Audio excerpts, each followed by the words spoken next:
Senator from Rhode Island. Thank you. Let me thank Senator Thune for his remarks and simply add that I hope we can all keep in our hearts the prospect that the Ukrainians might actually win this thing, given the success they've already seen, as long as they get adequate support from us and the world community. I'm here, Mr. President, for a rather different reason. It is to call this chamber yet again to wake up to the urgent threat of climate change. I wish I was done with these time to wake up speeches. Frankly, I wish I'd never had to deliver a single one. I wish Congress had dealt with this threat. For instance, back when another senator from Rhode Island, Republican John Chafee, held hearings on the looming challenge of carbon dioxide pollution.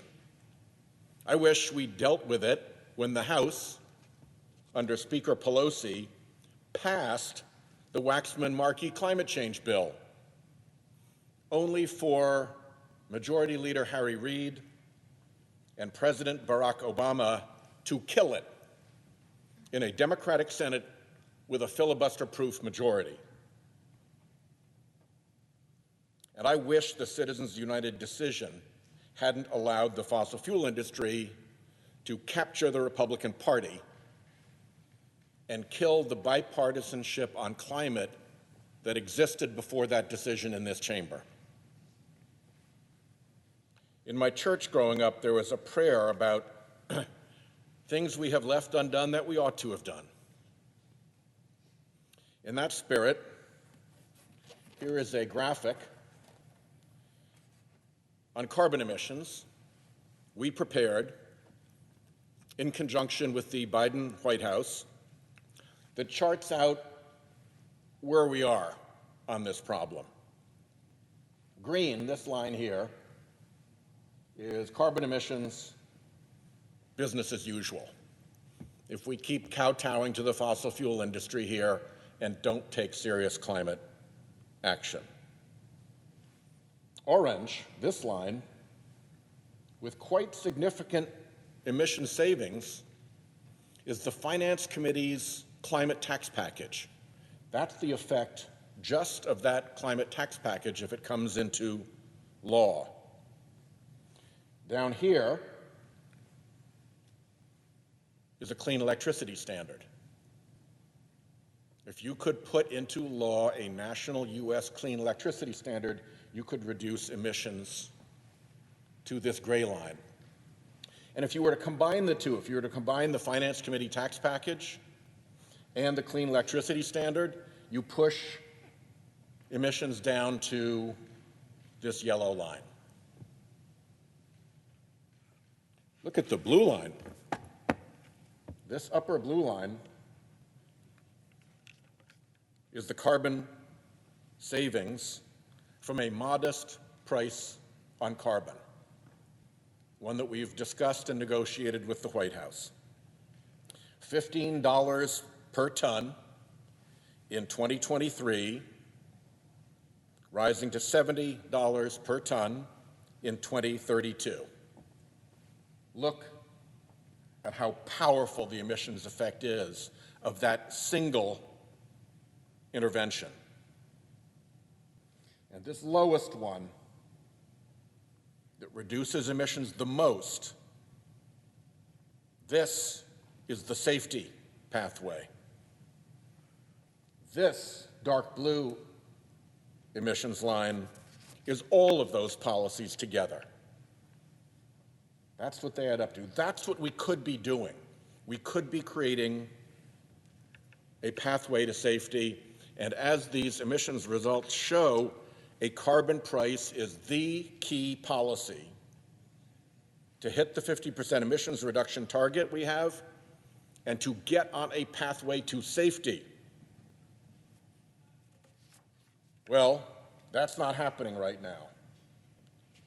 So while fossil fuel-funded Republicans block legislative action on climate, what could be done through executive action, regulation, It's not a substitute for ambitious legislation, but it can make a big difference.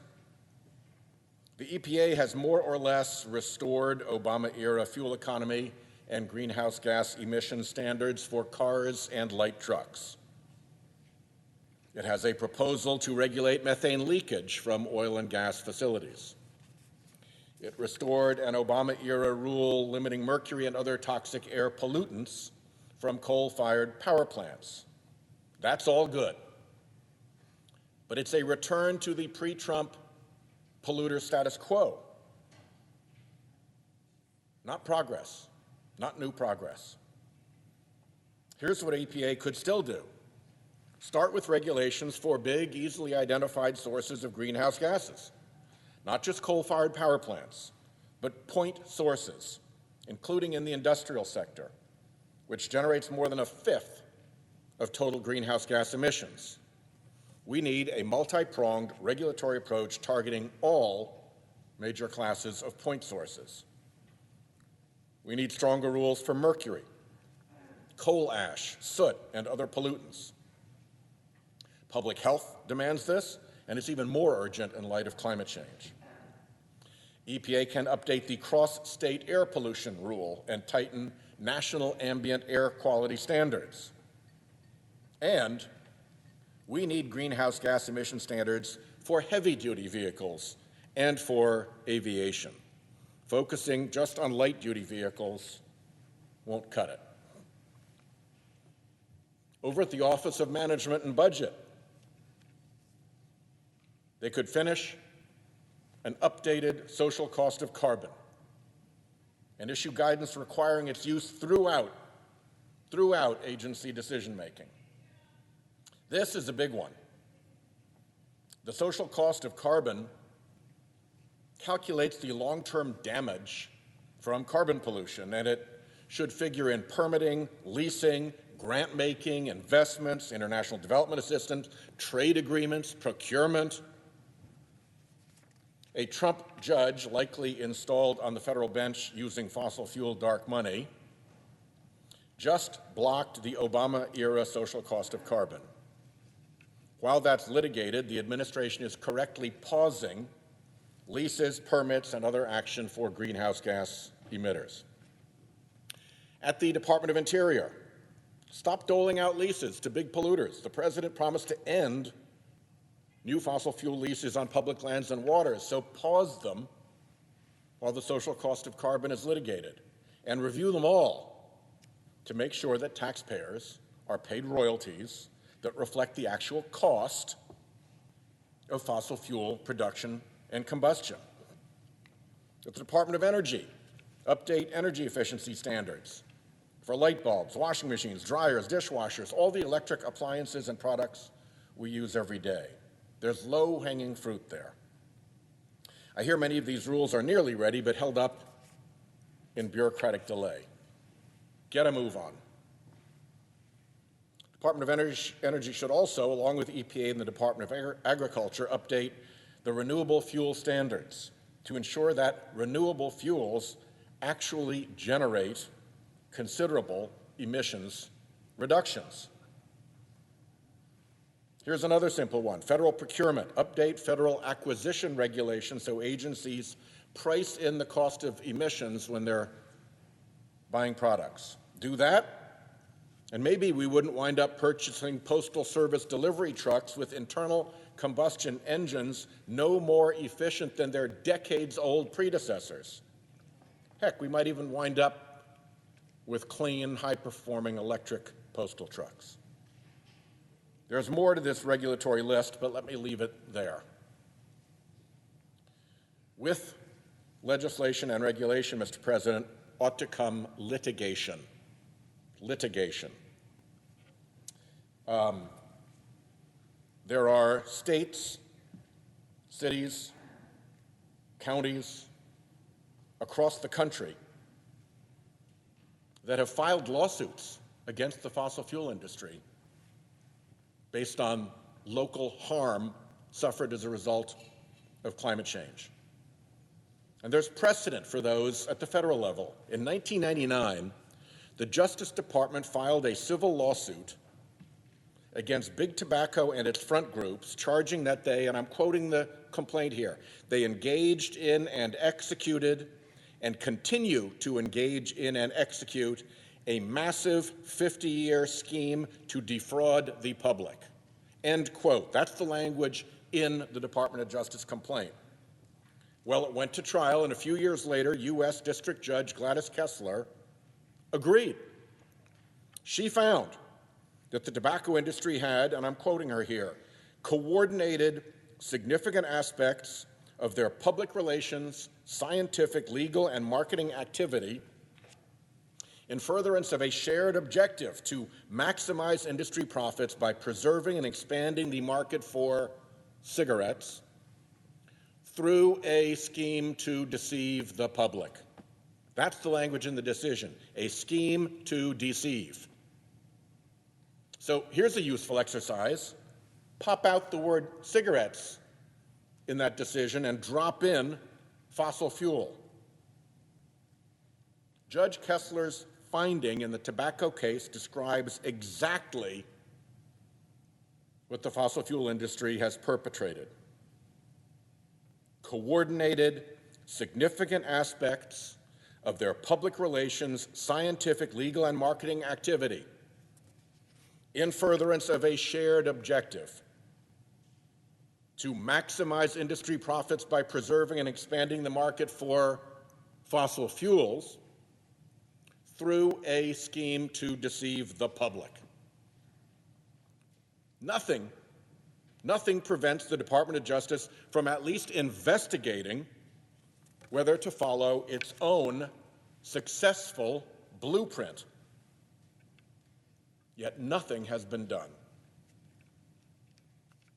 Progress will be easier on climate if we take on the fossil fuel-funded front groups that are armed to the teeth with dark money political weaponry. With proper countermeasures, like exposure, we can help achieve victory on climate by exposing the right-wing dark money groups fomenting and funding climate obstruction, very likely as part of a scheme to deceive the public. I'll end with an example from a book I read recently about a ship that went down. In September 1857, the SS Central America, which was known as the Ship of Gold, set sail from California to New York City with nearly 600 passengers and crew and 30,000 pounds of gold from the California gold rush. A few hundred miles off the Carolina coast, a hurricane hit the SS Central America. In the teeth of the gales, the passengers and the crew did everything they could. Stewards and waiters and other staff were taken off their regular duties to fight the storm, to fight the flooding. Passengers were put into service to save the stricken ship. Heavy cargo was thrown overboard. In fact, divers are right now down recovering the gold that was thrown overboard to save the ship. The ship itself, its doors and panels, were broken up to help block the sea out or thrown overboard to lighten the stricken ship. At the end, passengers and crew were side by side, deep in the hold, shoulder deep in water, desperately pumping to save the ship. The lesson here, the passengers and crew did everything they could. But at each step, they started too late. They ultimately took all the necessary measures, but each one they took too late, and the ship sank. I fear that that is the analogy for our present predicament. Indolence in the face of known danger is a particularly stupid form of cowardice. It's made worse here by a fossil fuel industry that pays people to block our efforts to save the ship. For the steamship, the SS Central America, there was another boat that stood by in the storm to help rescue passengers, and out of the 600 men and women on that ship, a few dozen were saved. Us? We have no other planet standing by. This is our chance for this ship of ours. And it's time to wake up. It's time to take self-rescue seriously by every available means, and fast. I yield the floor.